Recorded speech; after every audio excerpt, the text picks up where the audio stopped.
Welcome to the Balanced Badass Podcast, the show for multitaskers determined to stay balanced and badass without losing their minds. Every week, we help you manage your overflowing calendar and household, making sure you still have time to breathe, laugh, and savor that much-needed glass of wine at the end of the day. Think of this podcast as your weekly dose of practical advice, humor, and tough love, just like catching up with a friend who really gets it. I'm Tara Kermiet, your personal growth coach, helping you handle how was your day without a meltdown. Now let's get into today's episode. Well, friend, we have made it to the season 1 finale. Can you believe we're wrapping up the first season of the Balanced Badass podcast already? In January 2024, I had no idea where life was going to take me, and yet it feels like just yesterday I was kicking this thing off. And now here we are talking about the end of one year and gearing up for the next. Wild, right? So today we're getting real about the highs, the lows, and those what the hell was I even thinking moments from this year. We're wrapping up 2024 with some good old reflection and rolling into 2025 with a clear head and a fresh focus. Picture this episode like we're hanging out with a glass of wine, swapping stories, and figuring out life together. And yep, I'm the friend who will lovingly call you out on your shit while also hyping you up at the same time. That's how we do it here on the Balanced Badass podcast. At the time of this episode's release, it's late December and everyone's either frantically tying up loose ends at work, stress baking those Christmas cookies, or doing that thing where you swear you'll start fresh on January 1st. You know, the whole new year, new me mindset. Except if we're honest, half the time we're dragging the same chaos from last year into the next. It's like packing for a vacation and realizing that you've brought all the stuff that you actually meant to leave behind. So here's the deal. We are not doing that this year. Not on my watch. This episode is all about identifying and hopefully clearing out that baggage, the stress, the overwhelm, the overcommitments, so that you can walk into January with something that actually feels like a clean slate. This time last year, I sat down and made this ridiculously ambitious list of goals. And when I say ambitious, I mean pretty much color-coded and everything. I was feeling pretty smug about it too, like I was totally gonna crush 2024. But y'all, that first quarter of this year was a fucking mess for me personally and professionally, which meant that I was barely surviving. So my goals were not on my radar in any way, shape, or form. And as a high achiever, that definitely cued the guilt and shame spiral. But here's what finally clicked for me. The problem wasn't the goals I set. My goals were fine, solid even. I mean, I'm a leadership coach and consultant, so I know how to create these beautifully crafted goals using all the different tools and frameworks. But the pressure I dumped on myself to tackle everything at once at a time when I really needed to slow down, yeah, that's what did me in. I learned that focusing, like really locking in on one or two things that actually matter, is so much better than running around trying to do all the things and burning out in the process. And honestly, sometimes those goals you set at the start of the year aren't going to fit where life takes you. Plans change, and that's okay. Goals don't have to be these rigid, unchangeable things. They need to make sense for where you are right now. When you give yourself permission to shift gears and adjust your goals as life happens, it'll change everything. It's not quitting, it's adapting, and that's where the magic happens, my friend. Now, before we jump into planning for next year, we've got to reflect on this one. I like to call it the end of the year audit. I want to look at what worked, what didn't, what I'm still lugging around that's not serving me. So let me walk you through how I did mine this year, step by step, and maybe it'll inspire your own process. I started by creating space, literally and mentally. I sat down in a quiet spot with my iPad and zero distractions. I asked myself 3 questions. What went really well this year? What absolutely did not work? And what do I need to let go of to move forward into the new year? These questions are simple, but when you're honest with yourself and actually spend some quality time with them, they can bring a lot to the surface. First, I looked at the moments I was proud of, the ones that made me sit back and think, hell yeah, I did that. And honestly, a lot of those moments had one thing in common. I leaned on my support squad. Cue lesson one for me. People in your life genuinely want to help. You just have to let them. For me, this looked like letting my husband support us financially for some time so that I could leave the toxic work environment I was in and pursue building my business. Or taking a friend up on her offer to help me brainstorm ideas for my business or to hold me accountable to the things that I say I'm going to do. If you're someone who struggles to accept help, I 100% get it. I talked about this in episode 10 about how I've had to recondition my limiting beliefs around seeking help after being a fiercely independent only child. So, what I encourage you to do is to think of one person who's offered to help you recently and let them. It doesn't matter if it's big or small, just say yes and see what happens. Next, I took a hard look at the cringe moments. The ones where you think, what the hell was I even doing or thinking? That's where lesson two comes in for me: curiosity. This year, I tried to approach everything with a mindset of learning instead of judging myself. I pitched myself for opportunities that scared the absolute hell out of me, signed up for classes I thought might be too advanced, and even took a dance class with women 20 years older than me. And the cool thing is that every single messy, scary step built my confidence back up from what I had lost. If you're looking for a way to do this, here's what I suggest. Try something new this week that makes you just a little bit uncomfortable. Maybe it's asking a question that you've been holding back on, or finally signing up for that thing that you keep avoiding. Messy action counts, and it's where the fun happens, actually. Finally, I looked at the areas where I had to trust the process. And trust me, this is not easy for someone who loves control as much as I do. But that's lesson three for me. Trust that what you're doing right now will pay off in the long run, even if you don't see immediate results. A lot of work I did this year didn't come with instant wins, but deep down, I knew and still know that I am on the right path because I stayed aligned with my passions and trusted my gut. If this resonates with you, write down one thing that you're working on right now that feels important but hasn't shown obvious results yet. Then write down why it matters to you. Keep that note somewhere so that you'll see it daily as a reminder to keep going. The key to this whole process is being real with yourself. It's about pausing for a second just to look at what's actually working, what's not serving you anymore, and what you're ready to let go of to create room for something better. So as December comes to a close, grab a notebook and set aside time to really think about your year. Reflect on the moments that made you proud, the ones that made you cringe, and everything in between. What lessons did you learn from those experiences? Don't skip this part. Those lessons are pure gold. They're what'll help you shape next year into something you're genuinely excited about, even if you can't predict the future, which none of us can. And don't just stop there. Take those lessons and weave them into actionable steps. Think about what you can carry forward into next year and what's finally time to let go of. Letting go means you're growing, just like having to prune the dead leaves off of a plant to help it continue to flourish. All right, now let's shift gears to next year. I've been thinking a lot about what I want to accomplish in 2025, and I'm sure you're starting to map out your own goals too.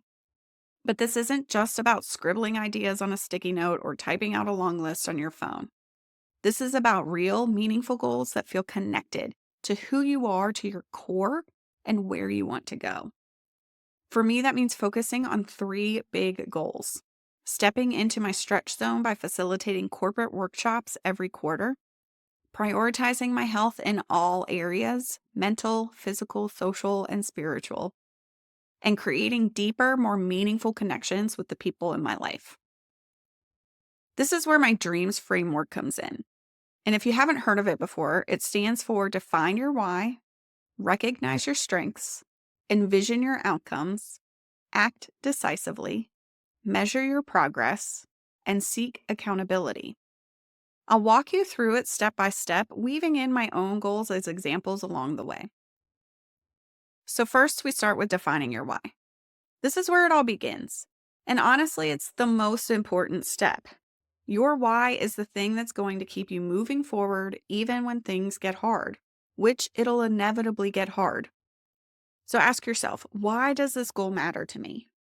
And I'm not talking about some surface level reason that includes should somewhere in there. No, dig deeper. For me, stepping into my stretch zone matters because I want to grow as a facilitator and leader while helping others tackle burnout. I've seen firsthand how burnout can derail careers and lives, and I want to create a space where people can rethink their relationship with work and find more balance. That's why facilitating corporate workshops every quarter is such a big deal for me. It's not just the professional growth, that's good and all, but it's about helping others make real changes in their lives and helping these corporations and organizations make those changes as well. And for my health goal, my why is just as personal. I want to feel stronger and more energized because when I'm healthy, I can show up fully for the people and the projects that matter most to me. Whether it's my family, my business, or even my own well being healthier allows me to be present and engaged. For example, when I'm not dragging through the day, I can have meaningful conversations with my family in the evening instead of zoning out on the couch. So take a moment to really think about your why. Why does your goal matter to you? Write it down. Put it somewhere that you can see it every day. Because when the excitement of a new goal wears off, it's your why that's going to keep you going. Next, recognize your strengths. This step is so important because when you focus on what you're already good at, you build momentum and confidence to tackle your goals. It's so easy to get caught up in what you don't have or what you think you're missing, but your strengths are the foundation that will keep you moving forward. For example, I know that I'm a strong communicator and coach, so I'm leaning into those skills for my stretch zone goal. I know I can break down tough topics and make them accessible, which is exactly what leaders need when they're tackling burnout. Recognizing this helps me approach my workshops with confidence and clarity because I'm working from a place of strength, not fear. For my health goal, I'm tapping into my discipline and love of structure to build routines that stick. I've always been good at planning and sticking to a schedule, so I'm using that to carve out time for movement that I enjoy and reading. These aren't just tasks on a checklist for me. They're intentional practices that align with how I know I work best. When I approach my health, or any other goal for that matter, from a strengths based perspective, it honestly feels less overwhelming and more doable. And here's the thing, sometimes we're not even aware of our strengths until someone points them out. If you're not sure what yours are, ask someone you trust to share what they see in you. Their answers might actually surprise you, and sometimes, most of the time, actually, in the best way. When I was in my doctoral program, one of the best assignments I ever did was called the Reflected Best Self exercise. With this assignment, we were tasked to reach out to people from different times in our lives and to ask them to tell a story of when we were at our best. It was really cool to see all of the stories come through. And I'll be honest, many of those stories I don't even remember. What was really great about that assignment was digging into the common themes that emerged. Recognizing your strengths is about leaning into what makes you uniquely capable of being you and achieving your goals. When you build your plans around your strengths, you're setting yourself up for success right from the start. Then comes envision your outcomes. This is where you really let yourself dream about what success looks like. And let me tell you, there's actual science behind this. Visualization helps your brain start to see your goal as possible, which increases motivation and focus. Studies in neuroscience show that when you vividly imagine yourself achieving something, your brain activates in the same areas as if you were actually doing it. It's really setting the stage for real action. So let's look at my goal for leading workshops. I picture myself standing in front of a room full of leaders, seeing those aha moments as they realize they can build burnout resistant teams. I imagine leading a workshop where people leave not just inspired, but armed with real actionable tools that they can use immediately. That vision keeps me focused and energized when the planning gets a little overwhelming. For health, I see myself waking up feeling refreshed and energized, ready to tackle my day without that heavy, dragging feeling. I envision Jay and I having a healthy dinner together and having meaningful conversations in the evening, not just zoning out on the couch because we're too drained to connect. That vision reminds me why prioritizing my health is worth it, even when it's tempting to skip a workout or cancel a therapy session. And for my connection goal, I picture sitting down with friends who inspire me, sharing ideas and stories that push us both to grow. I see myself building a network of relationships that's not just about support, but also about challenge and growth. That image reminds me to keep reaching out even when it feels vulnerable or a little awkward. So here's how you can make this real for yourself. Close your eyes and imagine what success looks like for your goal. Now, don't just think about it. I want you to feel it. What are you doing? Who's with you? How do you feel? The more specific and vivid your vision, the better. Then write it down. Describe it in detail.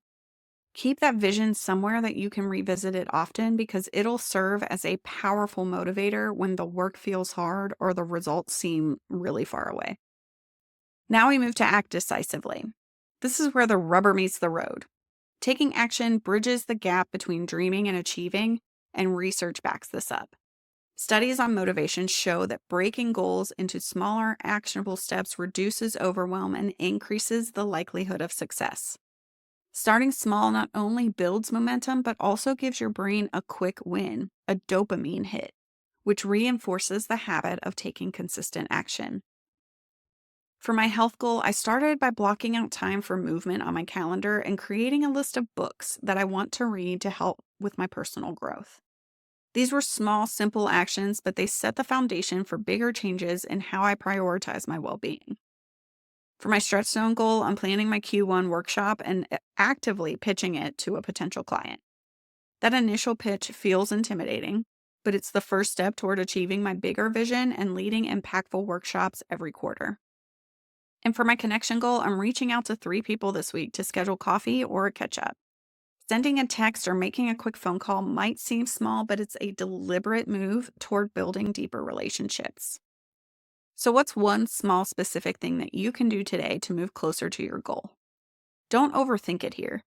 It could be simple as scheduling a meeting, signing up for a class, or sending an email. The key is to start. Small, clear actions create momentum, and once you're moving, it's easier to keep going. Then we need to measure your progress. Tracking your progress is critical because it provides clarity and keeps you accountable. Research from Harvard Business Review highlights that individuals who monitor their progress are significantly more likely to achieve their goals. Why?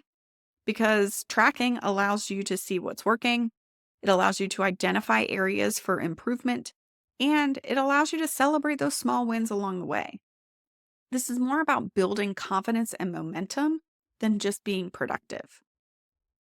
I'm keeping track of the workshops I propose and facilitate, and I'll gather feedback after each one. This feedback will help me understand what resonated, what didn't, and how I can make the next session even better. Seeing the impact I'm making keeps me motivated and focused on improvement. For my health goal, I'm going to use Notion to log how often I'm moving my body, meditating, and prioritizing learning. Even jotting down how I feel each week, whether it's energized, calm, or tired, will help me see patterns and adjust my habits. And for connection, I'll track who I reached out to and how, so it reminds me to nurture those relationships regularly. Start by choosing a simple way to track your progress. It could be a journal, an app, or hell, a sticky note on your fridge. The goal is to create a habit of checking in with yourself regularly. Ask what went well this week, what can I improve, and what's my next step. Progress tracking doesn't have to be fancy, it just has to work for you. Finally, seek accountability. Goals are easier to stick to when you've got someone in your corner, and research backs this up. Having a specific accountability partner increases your chances of success by up to 65%. And if you have regular check ins with that person, the odds shoot up to 95%. Why? Because accountability keeps you focused and adds an external layer of motivation. For me, That's a friend who I check in with regularly for my stretch zone work. She helps me kind of stay on track with my workshops and provides valuable feedback that pushes me to keep improving. For my health goals, my husband Jay will be a huge support. We're both going to hold each other accountable to our commitments to our health. We kind of have to. And for connection, I've shared my goal with another close friend, and we've agreed to check in with each other every month to keep building those relationships that matter. Knowing someone else is invested in my progress gives me that extra nudge to follow through even when I don't necessarily want to. So think about who could be your accountability partner. Maybe it's a friend, coworker, family member, or even an online group. In fact, revisit episode 10 about the 5 people you need in your life to get some ideas. Then share your goals with them, not just what you want to achieve, but why it matters to you. Then set up a system for regular check-ins. It could be a weekly text, a monthly coffee date, or even just a quick email update. The point is to create a structure that keeps you engaged and supported. When someone else is cheering you on, it's a lot easier to stay focused and keep moving forward. Now it's your turn, friend. Take a deep breath and work through the dreams framework with your own goals. Start with your why. Dig deep to understand what's driving you. Recognize your strengths and use them as a solid foundation to move forward. Envision your outcomes so clearly that you can almost feel the success. Act decisively, even if the first steps feel super small. Measure your progress to celebrate wins and learn from missteps. And finally, seek accountability because you're not in this alone. Progress happens one step at a time. Maybe that step is writing down your why and putting it somewhere that you'll see daily. Maybe it's scheduling a coffee date with an accountability partner or blocking off time to review your progress each week. Whatever it is, just start.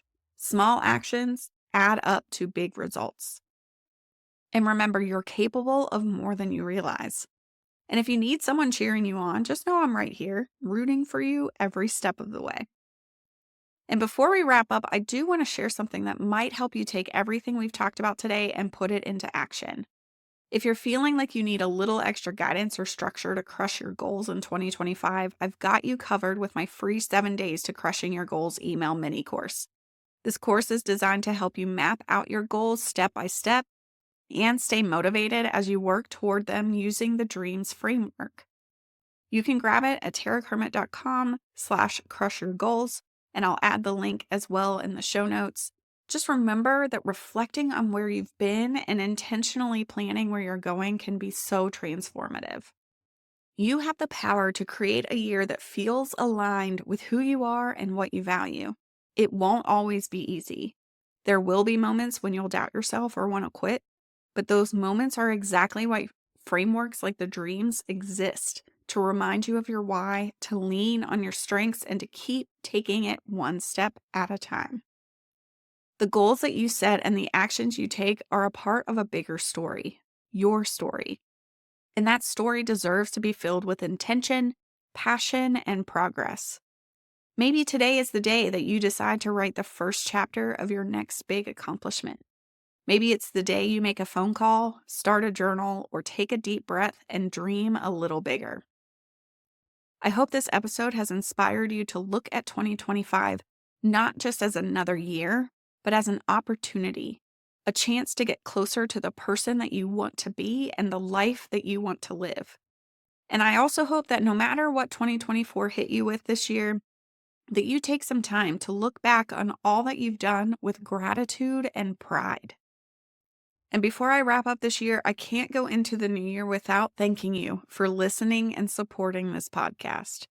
I sincerely appreciate that you spend time with me each and every week. And please know that it does not go unnoticed. Every week I check the stats and comments, and I am filled with gratitude for each and every one of you. Here's to closing out 2024 and making 2025 a year of growth, balance, and being your most badass self. Have a great holiday season and a happy new year. I'll be back with you in January. Make sure that you take care of yourself, friend. I'll see you next year. Thanks for hanging out with me on the Balanced Badass podcast. I hope today's episode brought you a little more balance and a lot more badass in your day. If you enjoyed this episode, be sure to subscribe, share it with a friend, and leave a review. Your support helps more multitaskers like you find the show, and I'd really appreciate it.